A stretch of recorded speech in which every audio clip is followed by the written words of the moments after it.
வணக்கம். நான் உங்கள் அன்பான சயின்டிபிக் வேதிக் அஸ்ட்ராலஜர் அஸ்ட்ரோரஞ்சி பேசுகிறேன். நல்லது நினைப்போம், நல்லதே நடக்கும். இப்போ பார்த்தீங்கன்னா, தொடர்ந்து நம்மளுடைய வீடியோஸ்ல அறிவியல் சார்ந்த ஜோதிட கருத்துக்களை, அதாவது சயின்டிபிக் வேதிக் அஸ்ட்ராலஜி முறையில எந்த விதத்திலையும் மூட நம்பிக்கைக்குள்ள போகாமல், உள்ளது உள்ளவாறு மிகைப்படுத்தாமல் நாம பார்த்துட்டு இருக்கோம். இப்போ பார்த்தீங்கன்னா, அந்த வரிசையில நாம நம்ம என்ன பார்க்க போறோம் அப்படின்னா, மாத பலன்கள். இந்த மாத பலன்கள் ஜூன் 2024க்கு எப்படி ஒரு கிரகங்கள் பயிற்சி ஆகிறது, ஜூன் 2024ல எந்தெந்த கிரகங்கள் எந்தெந்த ராசியில் இருந்து, நீங்கள் எந்த ராசியில பிறந்திருந்தீங்கன்னா அந்தந்த தாக்கங்கள் கோச்சார முறையில உங்களுக்கு சாதகமான பலன்களும் சாதகமற்ற பலன்களும் வரப்போகுதுன்னு நம்ம பார்க்குறோம். அந்த அடிப்படையில் பார்த்தீங்கன்னா, ஜூன் 1ஆம் தேதியே புதன் உங்களுக்கு ரிஷபத்துலக்கு வருகிறார். ஜூன் 1ஆம் தேதி பார்த்தீங்கன்னா மேஷத்திலிருந்து ரிஷபத்துக்கு வந்துடுறாருங்க. அதே சமயத்தில் ஜூன் 2ஆம் தேதி பார்த்தீங்கன்னா செவ்வாய் மீனத்துல இது வரைக்கும் இருந்த செவ்வாய் மேஷத்துக்கு ஆட்சி பலம் பெறுகிறார். அடுத்தது எப்போ ஒரு பயிற்சி வருதுன்னு பார்த்தீங்கன்னா ஜூன் 13ஆம் தேதி. ஜூன் 13ஆம் தேதி சுக்கிரன் ரிஷபத்துல ஆட்சி பலத்தோடு இருந்த சுக்கிரன் மிதுனத்துக்கு நட்பு வீட்டுக்கு மாறுகிறார். அதே சமயத்துல ஜூன் 15ஆம் தேதி சூரியனும் புதனும் ரிஷபத்திலிருந்து மிதுனத்துக்கு மாறுகிறார்கள். கடைசியாக ஜூன் கடைசி நாள் 30ஆம் தேதி சுக்கிரன் மிதுனத்திலிருந்து கடகத்துக்கு மாறுகிறார். ஸோ இதுதான் மாத கிரகங்களாகிய சுக்கிரன், சூரியன், புதன், செவ்வாய் ஜூன் மாதம் பயிற்சி ஆகக்கூடிய ஒரு அமைப்பு. குரு உங்களுக்கு நல்லா தெரியும், ரிஷபத்திலேயே நீடிச்சிருக்க போகிறார்.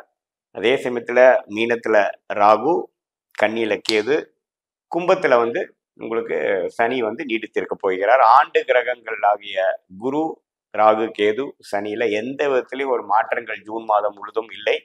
மாத கிரகங்கள் தான் இருக்க போகிறது. ஸோ அத்தகைய அமைப்பு இப்போ உங்களுடைய ராசிக்குள்ள எப்படி இருக்கும்னு பார்க்க போறோம். அதுக்கு முன்னாடி நம்ம சேனலுக்கு ஃபர்ஸ்ட் டைம் வரவங்க, இது வரைக்கும் சப்ஸ்கிரைப் பண்ணாதவங்க மறக்காம சப்ஸ்கிரைப் பண்ணுங்க.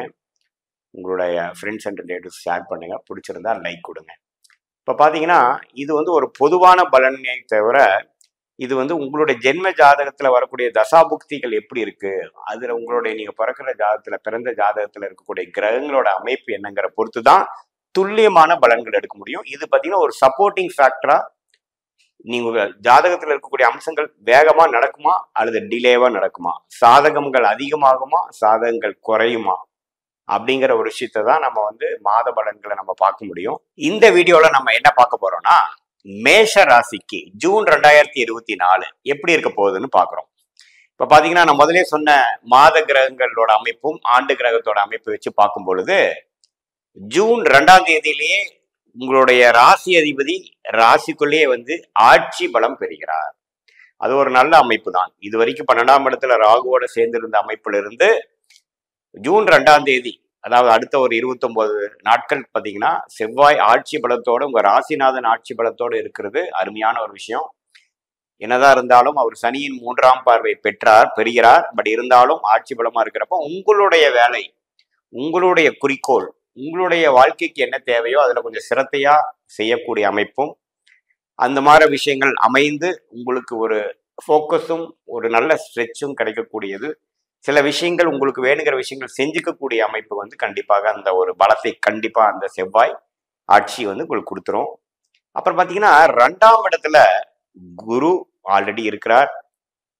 சுக்கிரன், புதன், சூரியன், இந்த 4 கிரகங்கள் 2ஆம் இடம் என்று சொல்லப்படுகிற வாக்கு, குடும்பம், தனஸ்தானம், தனவாக்கு குடும்பஸ்தானத்தில் இருந்து நல்ல ஒரு மேன்மையான ஒரு வரவை, இன்கம், வர வேண்டிய பணம், நீங்க பல மாதத்துக்கு முன்னாடி போன வருடங்கள் இன்வெஸ்ட் பண்ண ஒரு அமௌண்ட் திரும்பி பெற மாதிரி ஒரு அமைப்பும், அல்லது கடன் கொடுத்தது திரும்பி வரக்கூடிய வராத கடன் திரும்பி வர்ற மாதிரியும், கொஞ்சம் கேஷ் ஃப்ளோ பெட்டரா இருக்கக்கூடிய அமைப்பு முதல் ஃபர்ஸ்ட் ஆஃப் ஜூன் 13, 14, 15 வரைக்கும் இருக்கு.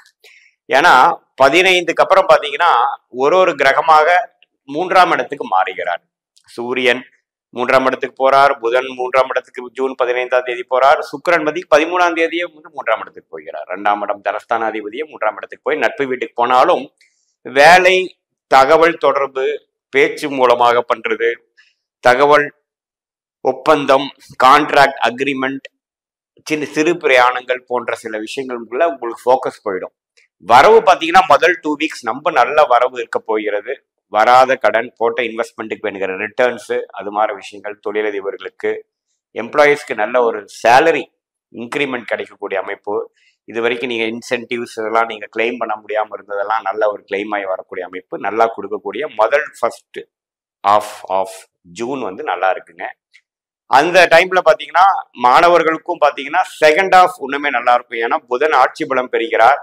நல்லாவே படிக்கக்கூடிய விஷயங்கள், காம்படிட்டிவ் எக்ஸாம் எழுதுறவங்க, உயர்கல்விக்காக சில எக்ஸாம் எழுதுறவங்க, ரிசல்ட் எதிர்பார்க்கக்கூடியவங்களுக்குலாம் ஒரு நற்செய்தி, நல்ல ஒரு பலன், நல்ல ஒரு பெர்ஃபார்மன்ஸ் பண்ணக்கூடிய ஒரு அமைப்பு கண்டிப்பாக செகண்ட் ஹாஃப்லேயும் உண்டு.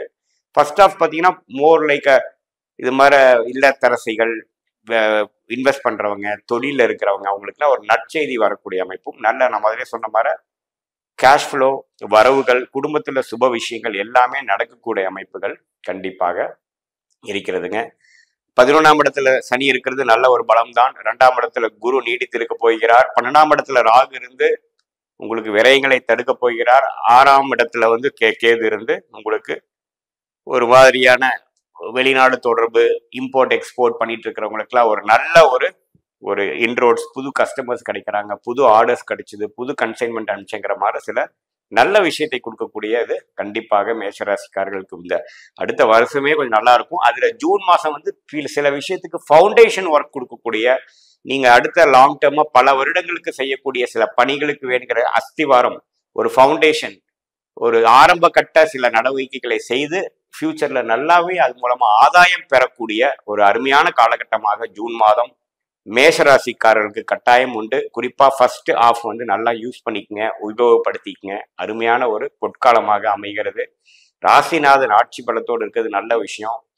குடும்பம் அமையாமல் இருக்கிறவங்களுக்கு, சுப நிகழ்ச்சிகள் தடைகள் இருக்கிறவங்களுக்குலாம் சுப நிகழ்ச்சிகள் தடைகள் நீங்கி நல்ல ஒரு கேஷ் ஃப்ளோ வரும். வெளிநாடு வெளிமாநிலம் போகணுங்கிறவங்களுக்குலாம் நல்ல மாற்றத்தை கொடுக்கக்கூடிய அமைப்பு இருக்குதுங்க.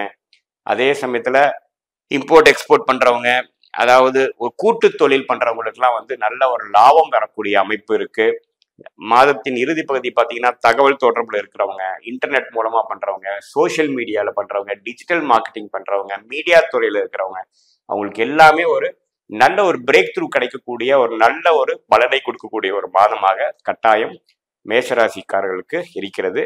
ஜூன் மாதம் நீங்க நல்லா உபயோகப்படுத்திக்க வேண்டும் என்பது என்னுடைய ஆலோசனை. நன்றி, வணக்கம்.